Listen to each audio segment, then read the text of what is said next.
আজকের আয়োজনে।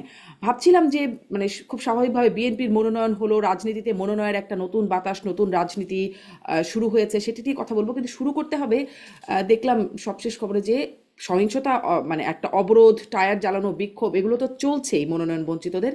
চট্টগ্রামে একজন প্রার্থী গুলিবিদ্ধ হয়েছেন এবং অন্তত দুজন গুলিবিদ্ধ হয়েছেন, 8 রাউন্ড গুলি ছড়া হয়েছে, এরকম গোলাগুলির খবর পর্যন্ত হয়েছে। আসলে পরিস্থিতিটা কেমন? এবং কেবল তো আসলে মনোনয়ন প্রক্রিয়া আরো না হয় আরো চলবে, কোন দিকে যাবে বলে মনে হচ্ছে? আপনার দুজনের কাছে ছোট করে একটু বিশ্লেষণ নিব। মাসুদ কামাল, আপনার কাছ থেকে শুরু করি। দেখেন, এটা হলো কি, আমাদের দেশের রাজনীতির যে চরিত্রটা, আমাদের রাজনীতির চরিত্রটা বেসিক্যালি এটার মানে যেটা আমরা দেখে আসছি গত কয়েক বছর ধরে, কয়েক দশক ধরে, সেটা হলো মানে দেশটা হলো একটা বড় কেক। সেই কেকের কে কতটা পোর্শন পাবে, এটা যে যতটা পাবে সে ততটা এনজয় করবে, ততটা সে খেতে পারবে। এই যে খাওয়ার যে একটা আকাঙ্ক্ষা, সেই আকাঙ্ক্ষারই তীব্রতম প্রকাশ হলো এই ঘটনা। যিনি এমপির মনোনয়ন পাচ্ছেন, ভাবখানা এমন তিনি সব পেয়ে গেছেন, তার ইহকাল পরকালে সব প্রাপ্তি হয়ে গেছে, এখন তাকে এটাকে এনজয় করতে হবে। আর যিনি পাননি, তার হলো আমার সব গেল, আমার জীবন যৌবন সব শেষ হয়ে গেছে, এতদিন ধরে আমি প্ল্যান করছিলাম পাবো, পেলাম না, অতএব যে পেয়েছে তাকে খেতে দেব না, তাকে সেটা এনজয় করতে দেব না। কিন্তু তারা যদি ভাবতো যে এই যে আমাকে মনোনয়ন দিয়েছে, এটা হলো আমাকে একটা দায়িত্ব দেওয়া হয়েছে, আমাকে জনগণের সেবা করার একটা দায়িত্ব দেওয়া হয়েছে। দেখেন, প্রত্যেকটা এমপি একটা বেতন পায়, কিন্তু বেতনটা কেন পায়? ধরেই নেওয়া হয় যে ওনাকে এই টাকাটা দেওয়া হবে ওনার সংসার পরিচালনার জন্য, আর বাকি এই টাকা দিয়ে ওনার শ্রমটাকে, ওনার সময়টাকে কেনা হবে, যেটা হুম। দিয়ে সে জনগণের সেবা করবে। তো আসলে কি এই লক্ষ্যটা সামনে নিয়ে কেউ নির্বাচন করে? এই লক্ষ্যটা সামনে নিয়ে কেউ নির্বাচনে জয়ী হয় অথবা এমপি হন? অথবা এমপি হওয়ার পর এই চিন্তাটা কি কারো মাথার মধ্যে থাকে? থাকে না তো। তো যে কারণে আমাদের এখানে এমপি হওয়াটা হলো একটা ব্যবসায়ে, মানে ওই যে মনে করেন একটা টেন্ডার হয়, টেন্ডারে একজনের কাজটা পায়, যিনি কাজটা পান তার যে আনন্দ, প্রাপ্তির যে আনন্দ, আমাদের এখানে এমপি হওয়াটা হলো সেই প্রাপ্তির আনন্দ। হুম। এখন সে আনন্দ থেকে যারা বঞ্চিত হয়েছেন, ওনাদের মধ্যে নানা ধরনের ক্ষোভ থাকে, এই ঘটনা ঘটে। এই ঘটনা আপনি নিশ্চিত থাকেন যে আমাদের রাজনীতি এত কিছু ঘটে গেছে এই দেশে। দেখেন, আমি বলি তো যে গত নির্বাচন যেটা হলো, আমি যদি 2008-কে মোটামুটি ধরি, সেই নির্বাচনের পরে আজকের এই নির্বাচন, এই গত 15 বছরে ধরা যাক, অথবা যে কয় বছর হলো আর কি, হুম। এই সময়ে 16 বছরে, এই সময়ে এই দেশে অনেক কিছু ঘটে গেছে। কিন্তু যে ঘটনাগুলোর থেকে আমরা শিক্ষা নিতে পারতাম, যেমন কোভিড ঘটে গেছে। কোভিড এর কারণে আমার তো তখন মনে হয়েছিল এই পৃথিবীর মানুষ বোধহয় অপরাধ করা ছেড়ে দিবে। কোভিডে আমি যা দেখেছি, আমার কাছে মনে হয়েছিল এরপর মানুষ আর অপরাধ করবে না, অন্যায় করবে না। কিন্তু কই, হলো না। আবার করে তো নাই, দুই হাজার কোভিডের টিকা চব্বিশে আমরা ইত্যাদি যা নিয়েও দেখলাম। বাণিজ্য হয়েছে। কিন্তু মাসুদ কামাল, আমি আসলে মানে বিপদে পড়লে বিপদ নিয়েও আমাদের দেশে বাণিজ্য হয়, মানে আমাদের দেশে না, হয়তো বিভিন্ন জায়গায় হয়। কিন্তু আমি এই প্রশ্নটা একটু বিশেষ করে করতে চাই যে এটি আমাদের সংস্কৃতি যে সারা জীবন রাজনীতি করে একবার মনোনয়ন পেতে হবে, বা মনোনয়ন পাওয়াটা একটা উদ্দেশ্য থাকে, এবং তারপরে সেই মনোনয়নকে ঘিরে মান অভিমান, কিছু গন্ডগোল হয়, এটাও আমাদের দেশের একটা সংস্কৃতির অংশ। কিন্তু আমরা 24-এ যেমন দেখলাম, যখন আমিটা আমি নির্বাচনটা হলো, তখন আওয়ামী লীগের নিজেদের মধ্যে একটা বেশ ভালো মারামারি হলো। তার আগে যে স্থানীয় নির্বাচনটা হলো, নৌকা প্রতীকে যারা পেলেন, প্রতীক পেলেন বা প্রতীক পেলেন, আওয়ামী লীগের মধ্যে একটা বেশ ভালোই মারামারি হলো। মানে এই মারামারি বা সংঘর্ষের একটা নজির আমাদের দেশে আগে থেকেই আছে। বেশ বেড়েছিল সেটা যখন শুধু আওয়ামী লীগ নির্বাচন করলো, নিজেদের মধ্যে নির্বাচন হলো তখন। মানে এখন আভাসটা কি মনে হচ্ছে বিএনপির মধ্যে? এত বছর না পেয়ে বা এত বছর অপেক্ষা করার পরে সেই মাত্রায় সহিংস হতে যাচ্ছে, নাকি তার চেয়ে বেশি, নাকি অপেক্ষাকৃত কম? কিরকম পরিস্থিতি হতে যাচ্ছে বলে মনে করেন? দেখেন, বিএনপি থেকে তখন যে মারামারিটা হয়েছে, যে তাদের ধারণা ছিল যে মনোনয়ন পাওয়া মানেই এমপি হওয়া। হুম। হুম। এইবার কিন্তু বাস্তবতা ওরকম না। কিন্তু আনফরচুনেটলি বিএনপি এটা বুঝতে পারছে না। বিএনপির অনেক প্রার্থীরাই এবং বিএনপির অনেক সেন্ট্রাল লিডারকেও আমার কাছে মনে হয়েছে তাদের কথাবার্তায় শুনে, তারা ধরেই নিয়েছে নির্বাচনটা হয়ে গেলেই, মানে ফেব্রুয়ারির অর্ধেকটা পার হয়ে গেলেই, যেহেতু ফেব্রুয়ারির কবে হবে আমরা জানি না, তারা বলে ফেব্রুয়ারির প্রথমার্ধে, ধরলাম ফেব্রুয়ারির দ্বিতীয়ার্ধে পা রাখার হুম। সঙ্গে সঙ্গে এদেশে বিএনপি সরকার প্রতিষ্ঠা হয়ে যাবে, এরকম বিএনপির সবাই কিন্তু ধরেই নিয়েছে। তো যদি এই হুম, কারণে তাদের মধ্যে ওইটাই যে মনোনয়ন পাওয়া মানেই আমি নির্বাচিত হয়ে গেছি, এই ধারণার কারণেই তাদের মধ্যে মনোনয়ন না পাওয়ার বেদনাটা তীব্র হয়ে যাচ্ছে এবং অনেক সময় তারা উন্মত্ত হয়ে যাচ্ছে। হুম। এটা হলো মারামারির মূল কারণ।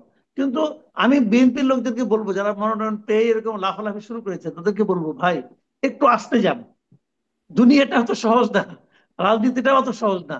আর নির্বাচনটা চেঞ্জ হয়ে গেছে। এই দেশের মানুষকে সর্বশেষ কবে ভোট দিতে দেখছেন? সেই 2008 সালে দেখছেন। এর মধ্যে অনেক কিছু চেঞ্জ হয়ে গেছে। মানুষকে যা তা বুঝাবে আর মানুষ বুঝবে তা না। মানুষ এখন জি। কিছু একটা বললেই সঙ্গে সঙ্গে গুগল করে, গুগল করে দেখে যে কতটা সত্য বলেন মিথ্যা বলেন। মানুষ জি, এখন এগুলো আপনার বুঝে কাজে। পরামর্শ আপনার পরামর্শ যদিও ধারণা করি খুব বেশি শুনবেন না, যে ধীরে চলেন আস্তে চলেন সেগুলো খুব একটা শুনবেন বলে মনে হয় না। তারপরে ধন্যবাদ পরামর্শের জন্য। আমি ব্যারিস্টার আসাদুজ্জামান ফয়েদ, আপনার কাছ থেকে আসলে পরিস্থিতি কেমন, সামনে কোন দিকে যাচ্ছে, এখনো তো আরো মনোনয়ন বাকি আছে।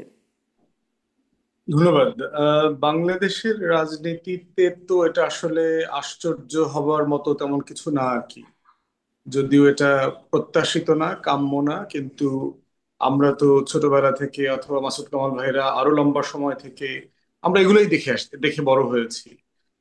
এবং আপনি তো শুধু চট্টগ্রামের ঘটনা বললেন, আমি আরেকটা ঘটনা আজকে পড়লাম, সেটা হচ্ছে রাজশাহীতে যিনি মনোনয়ন পেয়েছেন এবং যিনি পান নাই, তার সমর্থিত এক ইউনিয়ন পরিষদের চেয়ারম্যানের দিঘিতে বিষ ঢেলে দিয়েছেন, 2 কোটি টাকার মাছ মেরে ফেলেছেন। এখন প্রশ্ন হচ্ছে, এরা কিন্তু সবাই একই দলের লোক কিন্তু, হুম, মানে তাহলে প্রশ্ন হচ্ছে, যদি আপনি একই দলের আরেকজনের ব্যাপারে যদি এই লেভেলের হস্টিলিটি থাকে, সহিংসতা, ঘৃণা, বিদ্বেষ, তাহলে অন্য দলের প্রতি আসলে কি করতে পারবেন? মাঝখানে কতগুলো ভিডিও দেখলাম যে জামাতের মহিলা সদস্যদেরকে লাঠি দিয়ে পিটাইতেছে বিএনপির লোকজন। এখন প্রশ্ন হচ্ছে, জামাতের রাজনীতিকে আপনি অপছন্দ করতে পারেন, আপনি তাকে ভোটের অযোগ্য মনে করতে পারেন, আপনি কখনো তাকে ভোট দিবেন না, এগুলো সব ন্যায্য গণতন্ত্রে। কিন্তু একজন নাগরিক, তারা তো দিন শেষে এই দেশের নাগরিক, তাকে আপনি প্রকাশ্য দিবালোকে লাঠি দিয়ে তো পিটাইতে পারেন না। এবং এই দলগুলো মিলে তো আপনারা একসাথে আন্দোলন করছেন গত বছর, এবং অনেকগুলো বছর ধরে একসাথে সরকার গঠন করছেন, ক্ষমতায় ছিলেন, সবই তো করছেন। তো হুট করে এবং বাংলাদেশের কালচারে যেটা হচ্ছে দেখবেন, আমরা যারা রাজনীতি করেছি, লম্বা সময় ছাত্র রাজনীতি করেছি, ছেলেরা ছেলেরা মারামারি করে। সাধারণত কোনো দলই মেয়েদের গায়ে কেউ হাত দেয় না। এটা আমরা পলিটিক্সে সবসময় কিন্তু প্র্যাকটিস করেছি। এবং এই জন্য দেখবেন যে মেয়েদেরকে সবসময় ফ্রন্টে রাখা হইতো মিছিলগুলোতে। তো এবং মারামারির সময় দেখা যাইতো যে ওদেরকে ধাক্কা দিয়ে একদিকে ফেলে দিয়ে তারপরে ছেলেরা মারামারি করতো। তো সেইখানে মেয়েদের প্রোগ্রামে গিয়ে তারপরে পিটাইতেছে, বাঁশ দিয়ে, তাও দেখলাম বাঁশ দিয়ে পিটাইতেছে। দোকানে ঢুকছে পালায়া, আপনার দোকানে, শাড়ির দোকানে, ওখানে গিয়েও আপনার পিটাইতেছে। তো এইটা তো সার্টেনলি খুবই দুঃখজনক। এর আগে তো ভায়োলেন্স দেখলাম আপনার এই যে চিটাগং এ, ঢাকা চিটাগং হাইওয়ে, ঢাকা ভাঙার হাইওয়েতে, বিভিন্ন জায়গাতে। তো এইটার অ্যাড্রেস করবার কয়েকটা দিক আর কি। একটা দিক হচ্ছে যে মনোনয়ন বিষয়টাকে গণতান্ত্রিক করা জরুরি আর কি। যেমন আপনি যেখানে আছেন, মামদানি আজকে নিউ ইয়র্কে মেয়র হয়েছে। মামদানি কিন্তু জনগণের ভোটে জেতার আগে দলের সদস্যদের ভোটে তাকে জিততে হয়েছে প্রার্থী হওয়ার জন্য দলের। হুম, তো এইখানে দেখেন, আমাদের মনোনয়ন প্রসেসটা হচ্ছে যে একজন ব্যক্তি, সর্বোচ্চ ধরেন বিএনপির স্ট্যান্ডিং কমিটি, সবাই মিলে মূলত সিদ্ধান্ত নেয় যে আসলে কে নমিনেশন পাচ্ছে পাবে না। আমাদের আরপিওর গঠনতন্ত্র, আরপিওর যে প্রভিশন আছে, সেখানে কিন্তু বলা আছে যে স্থানীয় সদস্যদের ভোটে নির্বাচিত হবে, প্রসেস ফলো করে হচ্ছে কিনা সেটা মেনটেন করবার একটা শর্ত দেয়া আছে। কিন্তু বাংলাদেশের বড় দলগুলো সেই প্র্যাকটিসটা আসলে কখনো করে নাই। জি, ব্যারিস্টার ফুয়াদ, আপনি কি বলতে পারবেন, যেহেতু আপনার যোগাযোগ আছে, এই কথাবার্তা হয় বিএনপিরও সিনিয়র নেতাদের সাথে কথাবার্তা হয় আপনাদের, মানে এই মনোনয়ন প্রক্রিয়াটা কিভাবে হলো, কোথা থেকে ঠিক হলো, মানে অনেক তো 300 আসনের প্রার্থী, কিভাবে এই জিনিসটা ঠিক হলো? আম, আমরা এর আগেও শুনেছি, এবারও এমনকি অভিযোগ উঠেছে, মানে অভিযোগ উঠেছে বলতে কি, রাজনৈতিক দলগুলো, জামাতি যেমন বলেছে যে মনোনয়ন বাণিজ্য করতে চায় বলে পিআর মানতে চাচ্ছে না বিএনপি, এরকম কোনো মনোনয়ন বাণিজ্যের খবর কি হয়েছে, জেনেছেন? দেখেন, এগুলো তো রাজনৈতিক বক্তব্য, আমরাও দেই, এসব কথা বলি, কিন্তু এক্স্যাক্টলি অভিযোগ করবার জন্য যে লেভেলের এভিডেন্স দরকার, সেটা তো আসলে ভিজিবল না এভিডেন্স। এগুলো ধরেন অফ দ্য রেকর্ড অনেক কথাবার্তা বলা যায়, অনেকে এসে এই ধরনের কথাবার্তা বলেন, কে কাকে কত দিয়েছেন, ম্যানেজ করতেছেন, কে কোথায় তদবির করতেছেন, এগুলো কিন্তু এগুলো আপনি তো মানে পত্রিকাতে অথবা কোথাও না আসা পর্যন্ত আপনি তো পাবলিক রেকর্ড ওয়াইজ আপনি এগুলো বলতে পারেন না। কিন্তু অফ বিএনপি দ্য রেকর্ড এই যদিও আলোচনাগুলো হয়েছে, শুনেছেন? দেখেন এটা মানে কোন জায়গা থেকে কতদূর পর্যন্ত যায় সেটা তো বলার সুযোগ নাই, বাট কোনো না কোনো লেভেলে তো এগুলোর লেনদেন হচ্ছে সার্টেনলি। কিন্তু দেখা যাচ্ছে যিনি নিচ্ছেন না তারও বদনাম হচ্ছে। দেখা গেছে যে অনেকেই বিএনপির সিনিয়র লিডারশিপকে হয়তো বলছেন যে এটা ওইখানে গেছে, কিন্তু আসলে ব্রিফকেসটা ওইদিকে আশেপাশেও যায় নাই। এটা ভিতরের চাঁদাবাজরা মিলে নিজেরা নিজেরা ভাগ বাটোয়ারা করে নিয়ে গেছে আর কি, সেরকম হতে পারে। বিএনপির গঠনতন্ত্র মোতাবেক তাদের স্ট্যান্ডিং কমিটি হচ্ছে তাদের ইলেকশন বোর্ড, এটা হচ্ছে তাদের প্রসেস আর কি। তো প্রসেসটা তারা ওইভাবেই ফলো করেছে। গভর্নিং আপনার মনোনয়ন বোর্ড তো লম্বা সময় মিটিং করেছে এবং একাধিকবার মিটিং করেছে। তাদের যারা যুগপদের শরিক দল ছিল তাদের সাথে তারা মিটিং করেছে, করেই তো তারা তারা নাম টাম চেয়েছে বিভিন্ন দলের কাছ থেকে। শরিক দলগুলো থেকে হয়তো মনোনয়ন পরে দেওয়া হবে, তাদের জন্য 63টি আসন এখনো পর্যন্ত খালি রাখা হয়েছে, মনোনয়ন দেওয়া হয়নি। সেই জায়গাটিতে নিশ্চয়ই কথা বলো, খুবই গুরুত্বপূর্ণ একটা আলোচনার জায়গা। কিন্তু মাসুদ কামালের কাছে আমি শুধু এই বিষয়টা শুনতে চাই যে এই মনোনয়ন দেবার আগে আমরা দেখেছিলাম তারেক রহমান খুব আবেগীভাবে অনুরোধ করেছিলেন ঐক্যবদ্ধ থাকতে, তার মায়ের কথা বলে যে মা এতদিন মানে সাফার করেছেন অনেক, সেই বিষয়গুলো বলে বেশ আবেগী, নেতাকর্মীরা আবেগী হলেন। কিন্তু সেটির তো বাস্তবায়ন আসলে হলো না, সেই মারামারি সহিংসতা হয়েই যাচ্ছে। তাহলে মানে কদিন ধরে না, একদম শুরু থেকেই রাজনৈতিক দলগুলো, বিশেষ করে মানে বিএনপি বিরোধী রাজনৈতিক দলগুলো বা প্রতিপক্ষ রাজনৈতিক দল যারা আছে তারা বলছিল যে, বা গণমাধ্যমে আসছিল যে এখনই যেভাবে চাঁদাবাজি দখলবাজি সেগুলো যেগুলো দেখা যাচ্ছে, তাহলে নির্বাচিত হলে কি হবে। এখন সেই চাঁদাবাজি দখলবাজি আলোচনায় নাই, কিন্তু এখন যেটি এরকম নির্বাচনের আগেই এরকম সহিংসতা যদি দেখা যায়, তাহলে নির্বাচন হবে কিনা, নির্বাচন হলে কি হবে, এই প্রশ্নটা কি বিএনপিকে পেছনে ফেলে দিচ্ছে কিনা বা দৌড়ে একটু টেনে ধরছে কিনা? দেখেন এখন পর্যন্ত আজকে দুদিন হলো, দুদিনে যে মারামারি খুব বেশি ঘটনা ঘটেছে তা কিন্তু না। হুম, আপনি কিন্তু খুব বেশি উদাহরণ দিতে পারবেন না। হুম, আর একটা জায়গায় দেখলাম যে ভাঙা আপনার মহাসড়ক, ওটাখানে আগুন টাগুন দিয়ে তারা ই করেছে, আপনার মানে একজন প্রার্থীর ব্যাপারে তার বিরোধিতা করেছে, সেটা স্থগিত করা হয়েছে। এবং এই মনোনয়নটা ওইটা একটা ঘটনা। আর চিটাগাংয়ের ঘটনা যেটা ঘটলো, আর ফুয়াদ ভাই যে ঘটনাটা বললেন যে ওই যে আপনার রাজশাহীতে যে মার্চের দেওয়া, ঘটনা কিন্তু এই দুই তিনটাই। যে 300 আসন অথবা 263টা আসনের মধ্যে আহ, মানে খুব বেশি না দুই আমার তিনটা কাছে না, এছাড়াও বিভিন্ন জায়গায় এত এই মাত্রায় না হলেও অবরোধ করা, সড়ক অবরোধ না, করা, টায়ার এখন জ্বালানো, অতটা মানে হচ্ছে না। মানুষের এটা ভোগান্তি হচ্ছে। আরেকটু সময় লাগবে, আরো কটা দিন যাক, তাহলে আপনি বুঝতে পারবেন। কিন্তু ওই যে হুম, বললাম যে আঞ্চলিক ভাবে যদি একটা এলাকায় যদি মনে করেন আপনার 10 জন প্রার্থী থাকে, মানে 10 জনই মনে করে সে যোগ্য প্রার্থী, তো সেই যোগ্যতাটাকে মাপবে কে? মাপার যে প্রক্রিয়াটা, এই প্রক্রিয়াটা কিন্তু ট্রান্সপারেন্ট না। মাপার প্রক্রিয়া যদি ট্রান্সপারেন্ট হতো, যে কথাটা নাকি ফৌজ ভাই বললেন, যে যদি ওদের দলীয় কোনো হতো, ভোট হতো, দলীয় সমর্থকরা যদি ভোট দিয়ে বলতো যে আমার এলাকায় উনি প্রার্থী হতে পারবেন, অতটুকু গণতান্ত্রিক তো আমাদের দেশের দলগুলো হয় নাই এখন পর্যন্ত। আমরা তো দেখি নাই। আমরা প্রত্যাশা করি ওরকম হোক, যে কোনো একটা এলাকায় কে সবচেয়ে ভালো হবে এটা ওই দলের লোকজন যারা আছে তারাই নির্ধারণ করুক, কিন্তু সেরকম তো হয় নাই। আমরা বরং দেখি যে ওই যে বলেন যে আপনার স্ট্যান্ডিং কমিটি, ওই স্ট্যান্ডিং কমিটি 5-6 জন লোক বসেন, যে কথাটা আছে 7-8 জন বোধহয় আছেন এখন, তারা বসেন এবং তাদের কাছে কিন্তু নানা ধরনের চিরকুট আসে, তাদের কাছে তদবির আসে। হয়তো কেউ একজন বলে যে উনি খুব ভালো হবে, তাকে দিয়ে দিচ্ছে। তো এই যে প্রক্রিয়াটা, এই প্রক্রিয়াটা ভালো না, এই প্রক্রিয়াটা ভালো না, এই প্রক্রিয়াটাকে আমি পছন্দ করি না। আমি কালকেই তো সোশ্যাল মিডিয়ায় এক ভদ্রলোকের একটা স্ট্যাটাস দেখলাম। উনি জানালেন যে আপনার উনি সিলেটে পড়তেন ইউনিভার্সিটিতে, ওই সিলেটে একটা ছেলে জাহাঙ্গীর নাকি একটা ছেলে, সে এই পুরো 15টা বছর বিএনপির হয়ে সে কিভাবে মানে দৌড়ের উপর ছিল, অত্যাচারিত ছিল এবং মানে জেল খেটেছে। কিন্তু আমি যখনই ফোন করতাম তার ফ্যামিলিতে জানতাম সে জেলখানায় আছে। এই যে ত্যাগী একটা লোক, সে কি মনোনয়ন পেয়েছে? পায়নি তো। সে তো দলের জন্য ত্যাগ করেছে, তাই না? সে তো হুম, মনোনয়ন পায় নাই। মাঝখানে শুনলাম যে এখন এই উত্তরায় নাকি কি মীর মুগ্ধর ভাইকে মনোনয়ন দেওয়া হবে, এই ধরনের আওয়াজ শুনি। যে আওয়াজটা আসে কেন?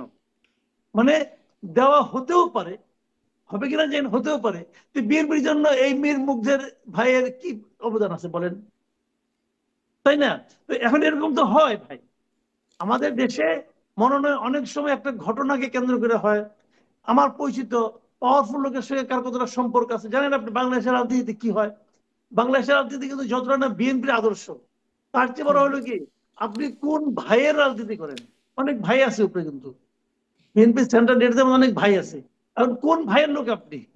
ওই ধরেন ওই স্ট্যান্ডিং কমিটিতে যদি 7 জন লোক থাকে ধরা যাক, এই 7 জন লোকের একজন যদি আপনার প্রতি এমনি প্রভাবিত হয়ে যায়, আপনাকে সে ভালোবেসে পালায়, তাহলে সে আপনার কথা বলবে।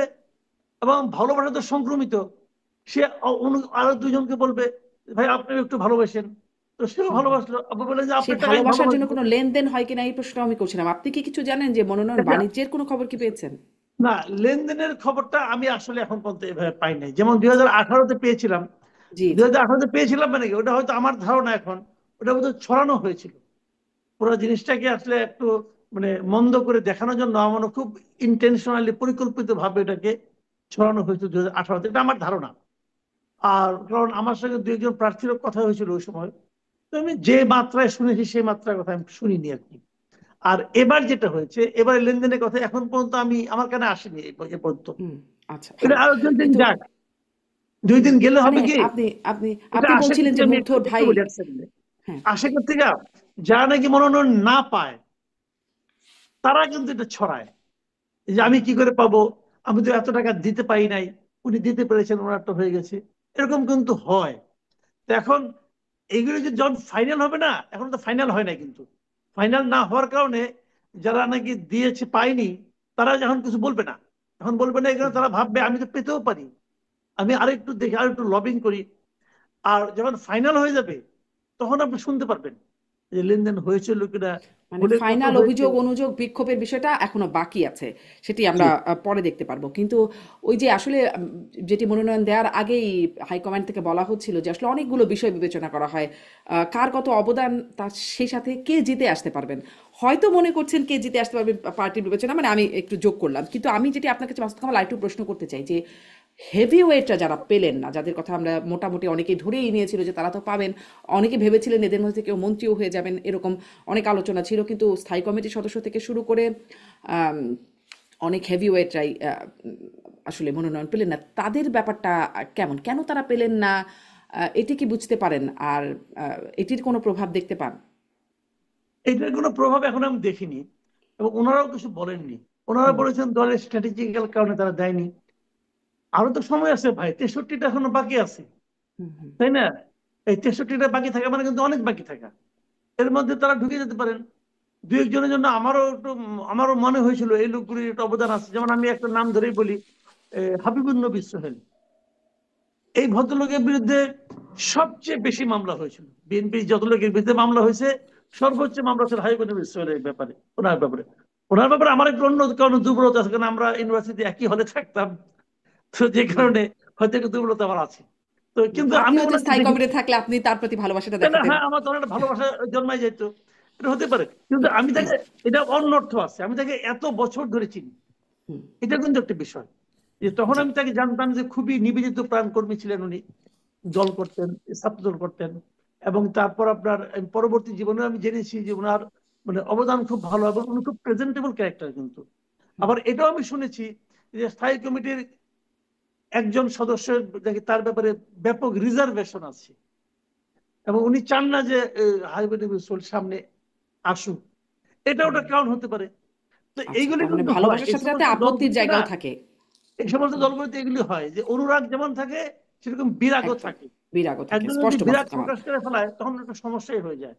জি, আরো তো বাকি আছে, ওই কথাটার উপরেই জোর দিলাম যে আরো তো বাকি আছে। দেখা যাক হেভি ওয়েটরাও হয়তো এর মধ্যে আসবেন কিনা। অনেক দেখা যাক। এর মধ্যে একটা বিষয় ব্রাস্টার ফুয়াদ, সেটি হচ্ছে যে ওই যে 63টি আসন, সেটি আমরা শুনছি আন্দোলনের শরিক, তাদের জন্য তাদের তাদের মনোনয়ন চূড়ান্ত হলে এই আসনের প্রার্থী বিএনপি হয়তো চূড়ান্ত করবে, এরকম একটা বিষয় আমরা জানছি বা বলা হয়েছে মির্জা ফখরুল ইসলাম আলমগীরের পক্ষ থেকেও। প্রথম আলোতে খবর দেখছিলাম যে এনসিপির সাথেও যোগাযোগ হচ্ছে, 20টি আসন ছাড়বার কথা দাবি করছে এনসিপি, এবং 3টি মন্ত্রিত্বও চায় তারা। এই নেগোসিয়েশনের বিষয়ে আপনি কতটুকু জানেন? আসলে নেগোসিয়েশন কেমন হচ্ছে? নেগোসিয়েশন সফল না হওয়া পর্যন্ত হচ্ছে যে সবসময় ভালোই চলে আর কি। তো ধারণা করে নিতে হবে ভালো চলে বলেই তো তারা কন্টিনিউয়াসলি লেগে থাকে এটার পিছনে, প্রজেক্টের পিছনে।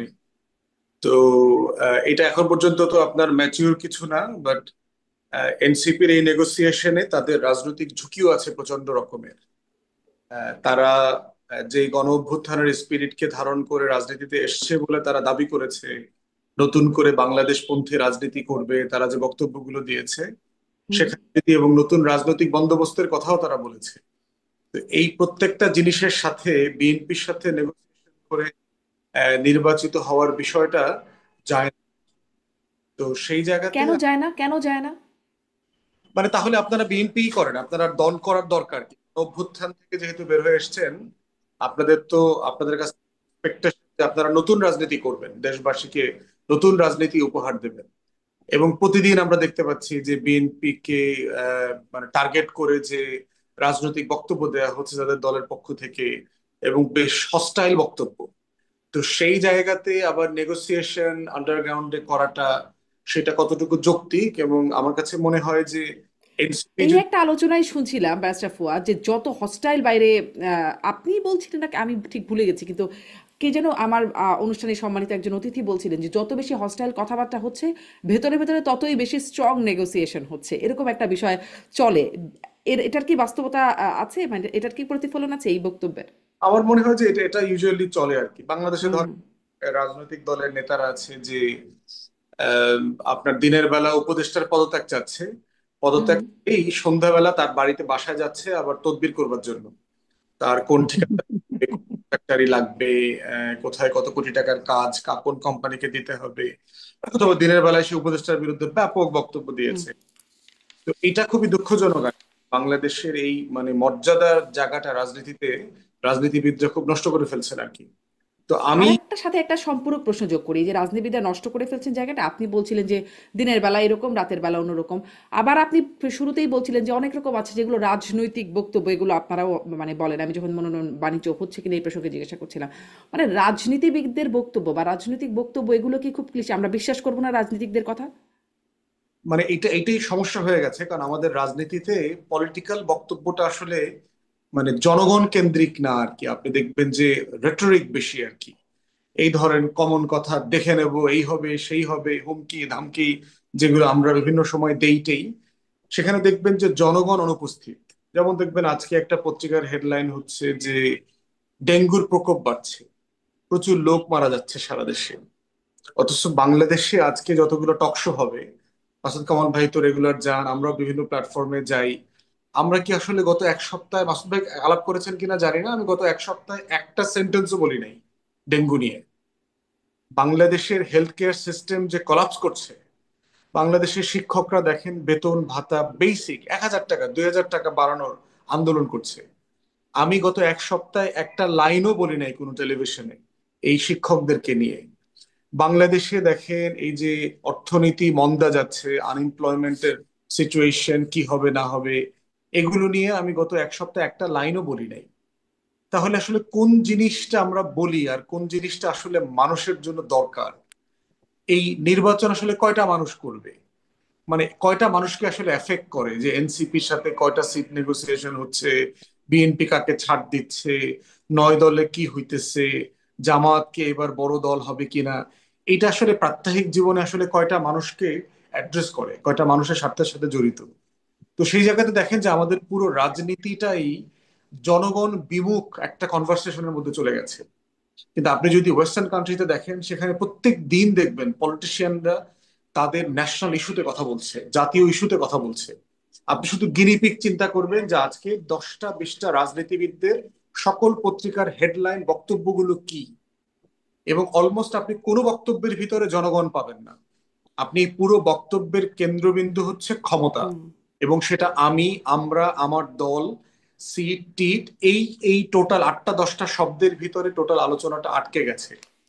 তো এইটা এই যে সংকটটা তৈরি করছে, এই সংকটে যেটা হচ্ছে রাজনীতিবিদরা ফাউল কথা বলে, রেটরিক বলে, জনগণ নিয়ে কথা বলে না। হ্যাঁ, রাজনীতিতে শেষ কথা নাই, দেখবেন এই কথাটা প্রায় বলে আর কি, হুম। হুম। রাজনীতিতে কোনো শেষ কথা নাই। তাহলে মানে কি রাজনীতি কি? মানে মানে এটা এটা এটা তো বেশ্যাদের কোনো প্রফেশন না তো। যে মানে কোনো শেষ ক্লায়েন্ট নাই, মানে আমার ক্লায়েন্ট এন্ডলেস, মানে কোনো আওয়ারই আমার লাস্ট আওয়ার না।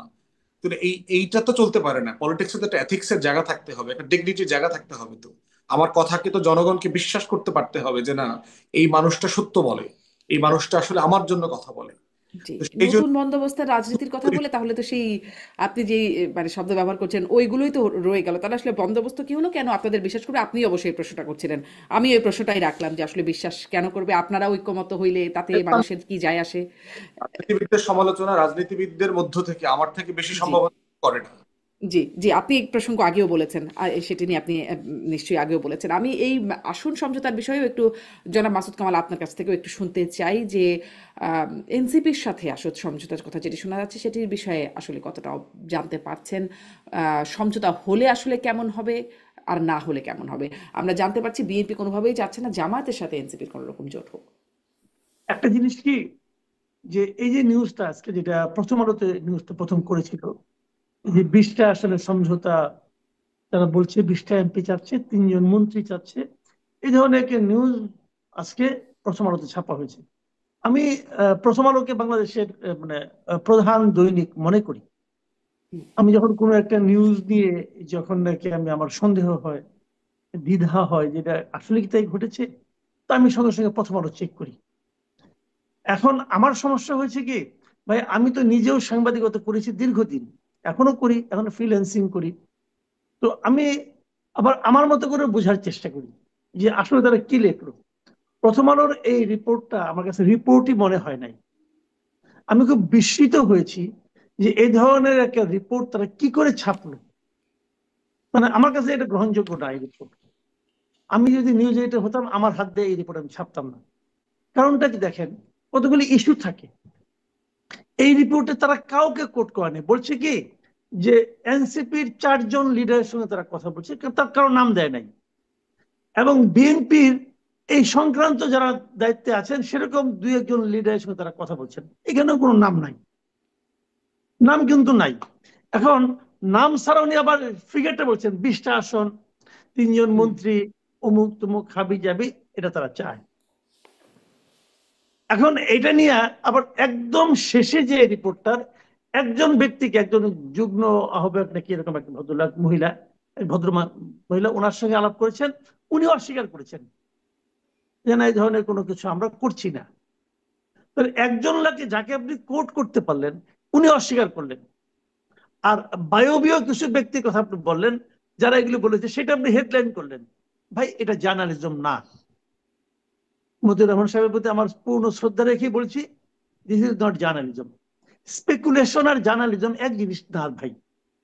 হুম, এই রিপোর্টটা আপনি একদমই আপনার এই পত্রিকার সঙ্গে যায় না। এটা আমি এই পত্রিকা অনেক উপরে তুললাম না একটু আগে, আমি এই পত্রিকার কাছ থেকে এই ধরনের রিপোর্ট আশা করি না, এবং এটা যায় না, পরিষ্কার কথা। নাসিরুদ্দিন পাটোয়ারি আজকে কি বলছেন আমার কাছে খুব ভালো লাগছে। এই নাসিরুদ্দিন পাটোয়ারি কিছু কিছু কথা না আমি আগে হাস্যরস করতাম, মানে বিরক্ত হইতাম, কিন্তু আজকে তার কথা আমার খুবই ভালো লাগছে। সে বলছে যে মতিউর রহমান সাহেব সে পরামর্শ দিচ্ছে যে হয় সাংবাদিকতা করেন আর তাহলে রাজনীতি করেন। যদি রাজনীতি করতে চান তাহলে আমাদের কাছে আসেন, আমরা আপনাকে নমিনেশন দেব। আমি মনে করি যারা মতিউর রহমান গত কয়েক বছরের মধ্যে তাকে নিয়ে কিন্তু সাবেক যে ছিলেন, যে সরকার প্রধান হাসিনা অনেক কথা বলছে, শেখ হাসিনা অনেক কথা বলছেন, অনেক অপমানসূচক কথা বলছেন। ওইগুলো যদি যতটুকু অপমানিত হওয়ার কথা, অপমানিত হওয়ার কথা নয়, বরং ওনার জন্য সম্মানই বয়ে এনেছিল। এইটা যদি অপমানিত হওয়া উচিত না, ওনার নিজেকে জিজ্ঞাসা করে এটা আমি কি করলাম। দেখ, এটা গুলো এক ধরনের কথা, কাজে এই স্পেকুলেশনটাকে আমি গুরুত্ব দেই না, এই ফিগারটাকে আমি গুরুত্ব দেই না।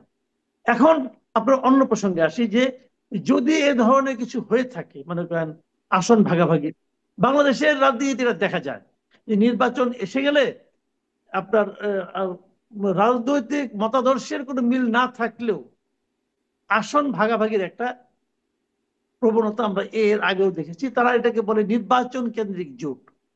এটা হতে পারে, এটা আমি অস্বীকার করি না, এটা এটা হতেই পারে।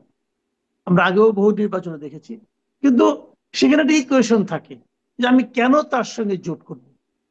যদি আমি দেখি যেমন 2000 আপনার 1996 নির্বাচনে বিএনপি কিন্তু হেরে গেছে, এবং বিএনপির অনেক আসনে তারা 400-500 ভোটের জন্য হারছে। কিন্তু ওই নির্বাচনে কিন্তু জামাতে ইসলাম আওয়ামী লীগের সঙ্গে ছিল মানে বিএনপির সঙ্গে ছিল না, এবং জামাতের ভোটের কারণে বিএনপি এত মানে তার বিশাল পরাজয় হয়েছিল।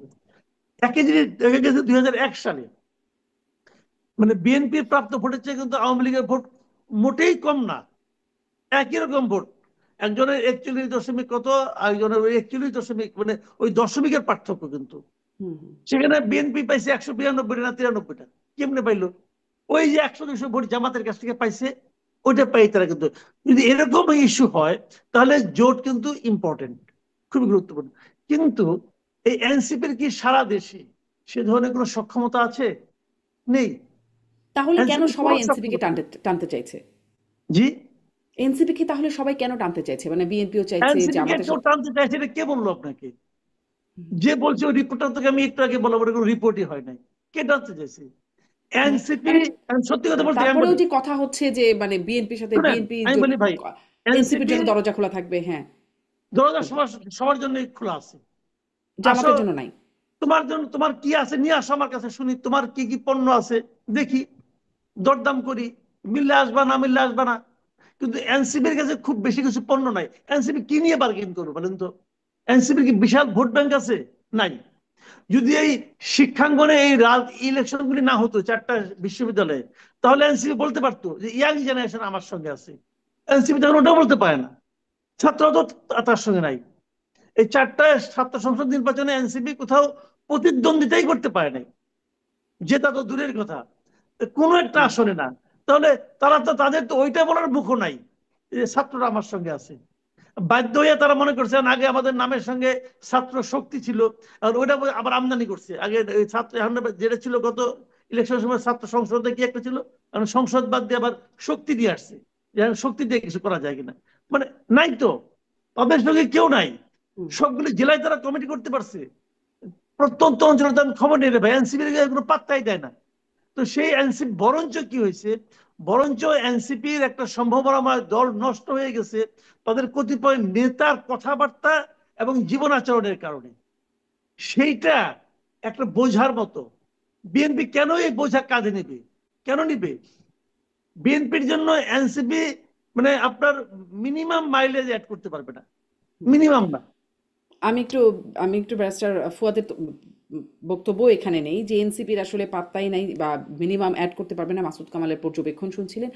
আপনি কি মনে করেন আসলে এনসিপি মাঠে ঘাটে তাদের প্রভাব কতটা, বা মানে তরুণদের মধ্যে তাদের প্রভাব কতটা, সেটার হয়তো একটা বিশ্লেষণ হতে পারে, কিন্তু সরকার যে তাদেরকে খুব গুরুত্বপূর্ণ মনে করে, এমনকি গণমাধ্যমেও গুরুত্বের সাথে বিবেচিত হয়, এটা আমরা দেখতে পাচ্ছি। এখন এই অবস্থায় এসে জোট যদি করে, কার সাথে জোট করলে তার প্রভাব কেমন হতে পারে বলে রাজনীতিক এবং রাজনীতির বিশ্লেষক হিসাবেও আপনি মনে করেন?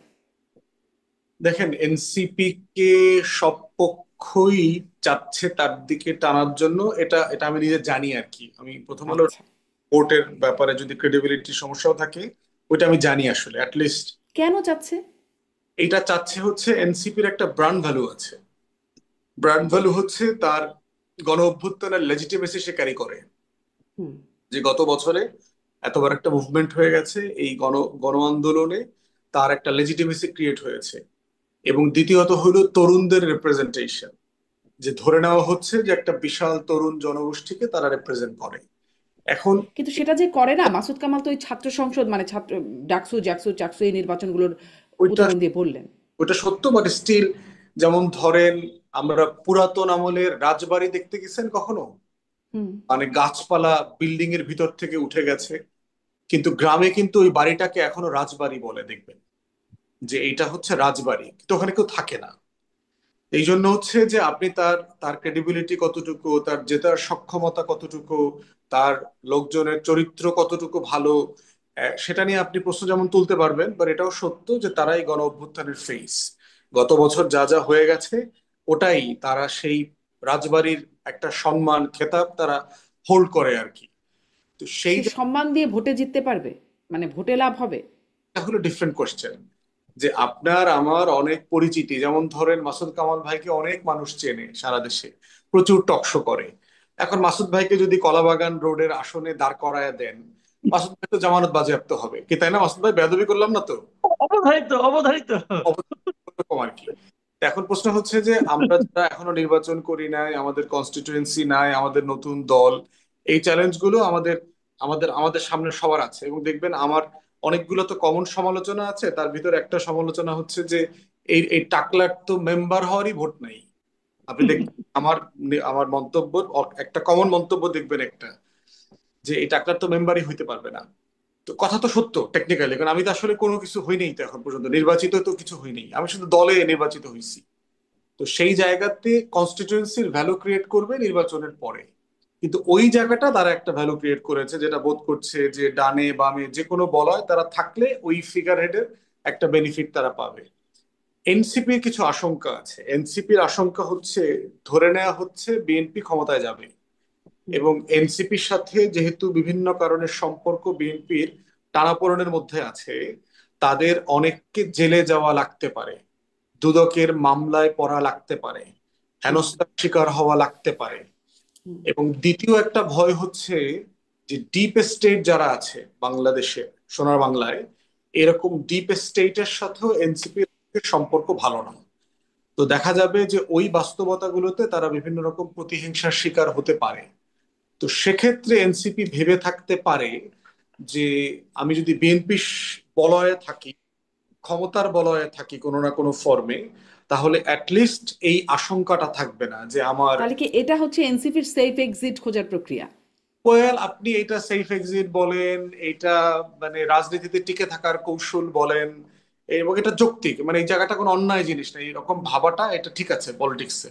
মানে এই এনসিপি যেমন উপদেষ্টাদের বিরুদ্ধে অভিযোগ করে যে যারা ক্ষমতায় যাবে তাদের সাথে লবিং করছে, মানে এই কথাটা তো একটু একটু মিলে যায় যে তারা তাদেরও যেমন মানে দুদকের মামলা বা আপনি যেটি বলছেন যে এই সমস্যাগুলো পড়তে পারে, তার জন্য তাদেরও এই এই বাংলাদেশের তো এটা আছে, যেমন ধরেন আমাকে আপনাকে পছন্দ করে না, মাসুদ কামাল ভাইয়ের ইনকাম ট্যাক্সের ফাইল নিয়ে টান দিল, খুদাই ধরেন একটা চিঠি পাঠায় দিল, মাসুদ ভাই আপনি গত 17 বছরে এত টাকা ইনকাম করছেন, আপনি ট্যাক্স দেন নাই, আর বলে দিল, মানে আপনি ধরেন সত্যি সব প্রমাণিত হবে, but হেনস্থা তো আপনারা করতে পারবে আর কি।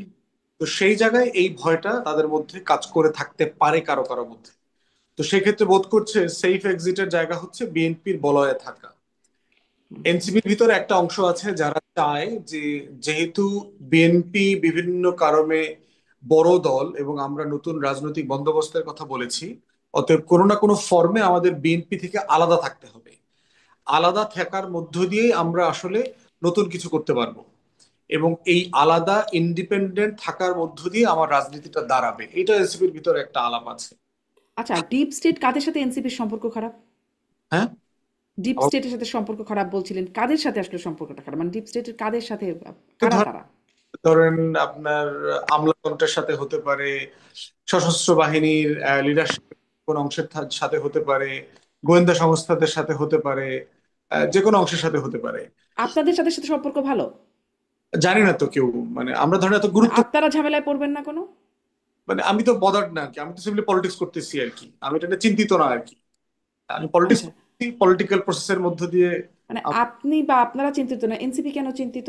এনসিপির সাথে একটু বেশি খারাপ? না, এনসিপি ধরেন তো, তা ওই যে বললাম যে আমার তো ব্র্যান্ড তো ছোট, আমার আমার তো টাক মাথা, আমার তো মাসুদ ভাইয়ের মতো মানে চুল ভরা না তো।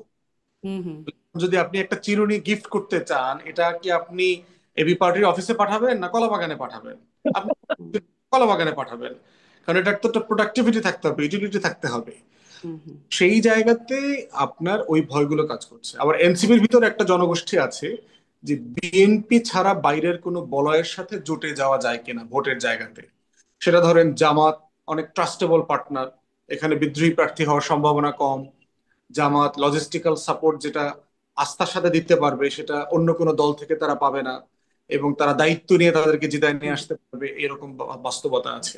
তাহলে এই তিনটা জি। অপশনের ভিতরে মানে তাদের মধ্যেই কিন্তু এই তিন ধরনের নেতা আছে, তারা এই তিন ধরনের বলয়ের ভিতরে একটা টানাপোড়েন আছে। জি। এবং আমি আপনার কাছে একদম এই এই বিশ্লেষণটা আরেকটু, মানে বিশ্লেষণ না, তথ্যটা আপনার কাছে জানতে চাইবো, বিশ্লেষণ আমি মাসুদ কামালের কাছে জানতে চাইবো যে এই বিষয়টাও আপনারা নিশ্চয়ই আলোচনাও করেছেন।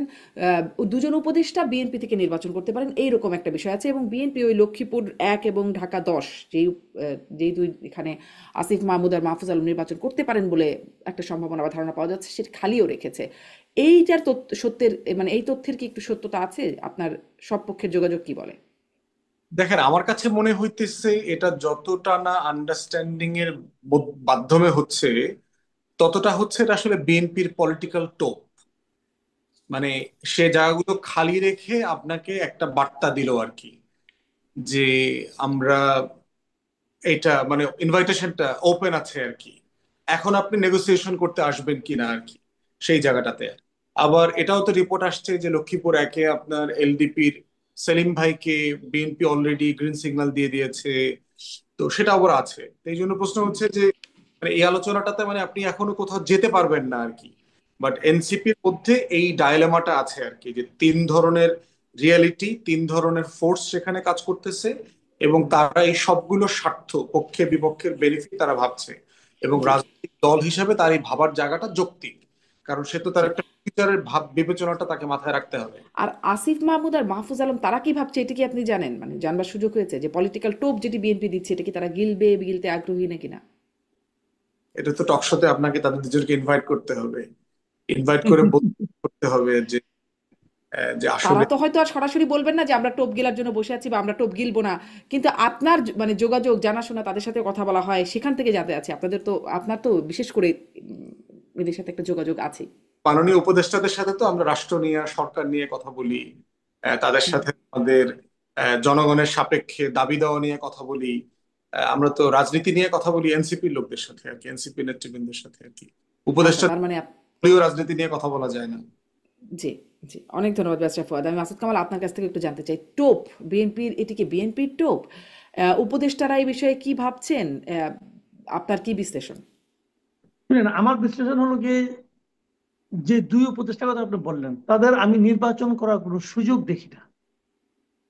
স্ট্রেট ওয়েতে আমার এটা মূল বক্তব্য, আমি কোনো সুযোগ দেখি না। এটা সুযোগ তারা নির্বাচন করলে এই সরকারের নিরপেক্ষতা ক্ষুণ্ণ হবে, এবং অলরেডি হচ্ছে। যতটুকু হয়ে গেছে আরো বাড়বে। এটা ওই মানে ওই পক্ষপাতিত্ব, মানে পক্ষপাত দুষ্টতা আরো বাড়বে আমি মনে করি। কারণ সরকারের কেউ যদি নির্বাচনে আসে তাহলে এই নির্বাচন ওই সরকারের পক্ষে করা উচিত না, এটা নৈতিকভাবে উচিত না। এবং সেই কারণে আমি এটাও মনে করি নাহিদ ইসলামের এই কারণে নির্বাচন করা উচিত না। উনি তো এই সরকারের পার্ট ছিলেন, এখন নাই, তাতে কি আছে? আপনি ওই সময় কাজ করে নিয়েছেন, যে আপনি এটা করতে পারেন না, আপনার উচিত হবে না নির্বাচন করাটা। তাহলে এই সরকারের নিরপেক্ষতা আমি মনে করি ক্ষুণ্ণ হবে। এগুলো একটা বিষয়। আর দ্বিতীয় একটা বিষয় আমি আবার আগেও বলেছি, যে বিএনপির যে পলিটিক্স, বিএনপির যারা ভোটার, তাদের মাধ্যমে জিতে আসার জন্য এই এনসিপির কাউকে নেওয়া তাদের জন্য কোনো বাড়তি মাইলেজ দেবে না, স্ট্রেট হতে দেবে না। দেখেন, এগুলি কোনো কতগুলি বিষয় আছে আমি বলি আপনাকে। ওই যে বলে না যে রাজনীতিতে কোনো শেষ কথা নাই, ওগুলো মাঠের বক্তৃতা দিয়েছি, এগুলো তারা বলে এক ধরনের আত্মতৃপ্তি পায়, অথবা আত্মতৃপ্তি অথবা আত্মসন্তুষ্টি বলতে পারেন আপনি, অথবা আত্মপক্ষ সমর্থনের একটা খোরা অজুহাত হতে পারে। মানুষ কিন্তু শুনে ফেলে। মানুষ যখন শুনে আপনি কি বলছেন, এখন আপনি যখন কথা বলা হয় না যে কথা এবং তীর একবার বলে ফেললে আর ফেরত আনা যায় না। তো এই যেমন আজকে নাসিরুদ্দিন পাটোয়ারি বলে ফেললেন যে আমরা এরকম কিচ্ছু করছি না, মতি ভাইকে নিয়ে উনি হাসি ঠাট্টাও করলেন, সবই করলেন। এখন যদি পরে প্রমাণিত হয় যে আসলেই তারা এরকম চেয়েছে, যদি পরে প্রমাণিত হয় তারা এই ধরনের আঘাত করছে, তখন কিন্তু আবার উল্টোটা মতিউর রহমান বলবেন। তখন আবার আমি বলবো যে আপনি কি রাজনীতি করেন, একবার এক এক কথা কন, ওই যে তাই না? শেষ কথা বলে কিছু নাই, তখন হ্যাঁ, তারা এটা কাজে বলবে। জি এইগুলি আসলে ঠিক না। এগুলি বলার সময় খেয়াল করা উচিত আমি কি বলছি। এবং এটা আপনি ভুলে যাবেন। আমরা কিন্তু অনেক সময় কিন্তু বানাই বানাই অনেক কথা বলি, যে বলে সে ভুলে যায়, কিন্তু যে শোনে সে কিন্তু ভুলে না। সে কিন্তু ধরে ফেলে, এই ভাই আপনি তো এই কথা বলেন না, আগে যে অন্য কথা বলছেন, এখন এটা বলতেছেন কেন? যদি বলতে না পারে মনে মনে সিদ্ধান্ত নেয় যে এই লোকটা একটা বাটপার, এখন এরকম হওয়ার কিন্তু তার আশঙ্কার মধ্যে পড়ে যাবে এখন। তো এই জন্য আপনার ওনাদের আমি যেটা মনে করি পার্সোনালি, যেমন আসিফ মাহমুদ সজীব ভুঁইয়া, আমি অনেক চিন্তা করলাম ওই দিন যে উনি মানে যদি তাকে যদি নিয়ে আসে বিএনপি, তাকে বিএনপি যখন প্রজেক্ট করবে, যে তাকে যখন জনগণের সামনে উপস্থাপন করবে, তার পক্ষে কি বলবে? গত 1.5 বছরে আসিফ মাহমুদ সজীব ভুঁইয়া কি কি অর্জন করেছেন, কি কি কাজ করেছেন, যা দিয়ে বলা যায় যে এই লোকটা খুবই অসাধারণ একজন সম্ভাবনাময় প্রতিভাশালী ব্যক্তি একজন। কি বলবে আমি কিন্তু খুঁজে পাচ্ছি না। বুলেট নিয়ে বিদেশ যাওয়া এটা বলবে, নিজের এলাকায় অতিরিক্ত বরাদ্দ নেওয়া এটা বলবে, এটা কি বলবেটা কি? মেয়রকে নির্বাচন করতে না দেওয়া, শপথ দিতে না দেওয়া, এটা বলবে কোনটা? আমি কিন্তু খুঁজে পাই না। তো এরকম একজন ব্যক্তিকে বিএনপির সঙ্গে নেবে কেন? মানুষের প্রশ্নের জবাব দেওয়ার জন্য? ভাই, আমি আবার বলি আপনাকে একটা কথা, এই যেটা মানে মূল কথা, এটা কিন্তু বিএনপি হয়তো টের পাচ্ছে কিনা আমি জানি না। হুম, মূল কথা হলো ভাই, 2008-এর আগে যে নির্বাচনে যে ধারা ছিল যে হুজুগেরকে ভোট দিবে, আমার মনে হয় এটা ভুলে যান। জি। ওটা যদি মানে মনে করেন, তাহলে এই আলোচনাটা কেন, মানে এই আলোচনাটা বা এটি তো একটা ধারণার চেয়েও বড় আকারে মানে চলছে যে আসিফ মাহমুদ এবং মাহফুজ আলম তারা বিএনপি থেকে নির্বাচন করতে পারেন, এই বিষয়টা আসলো কোত্থেকে যদি? এটা করতে গেছিলাম যাই না, হয়তো কেউ আলোচনা করেছে, হয়তো বলেছে 2 তারিখে নাহিদ ইসলাম একটা ইন্টারভিউ দিয়েছিল, একটা প্রেস কনফারেন্স করছিল, ওখানে সে বলছিল এই কথাটা, যে যদি কারোর সঙ্গে আমাদের নীতির মিলে, মতের মিল হয়, তাহলে আমরা করতেও পারি। তবে এগুলি এখন আলোচনা পর্যায়ে আছে, হয়তো এরকম আছে কেউ। সবচেয়ে বড় কথা কি বলি আপনাকে আমি, এবার ভাই এই নির্বাচনী জোটের ভবিষ্যৎ খুব অন্ধকার। এবার নির্বাচনী জোটের ভবিষ্যৎ খুবই অন্ধকার। হুম, কারণটা হলো কি, আপনি যে জোট করবেন আপনাকে ভোট করতে হবে নিজের মার্কা নিয়ে। এখন নিজের মার্কা নিয়ে যদি আপনি ভোট করেন, দেখেন নিজের দল বিএনপির সঙ্গে সে আছে, বিএনপি একজনকে মনোনয়ন দিয়েছে, তারপরেও কিন্তু বিদ্রোহ হচ্ছে। আর যাকে চেনে না জানে না এরকম একজন লোককে আপনি মনোনয়ন দিবেন, সে জায়গায় হলে তার মার্কা নিয়ে দাঁড়াবে, মনে করেন শাপলার কলি নিয়ে দাঁড়াবে, আর ধানের শীষে সবাই শাপলার কলির উপর ঝাঁপাইয়া পড়ে ভোট দিবে। ভাই, বাংলাদেশের ভোটাররা এখনো ওরকম পর্যায়ে যায় নাই। হুম।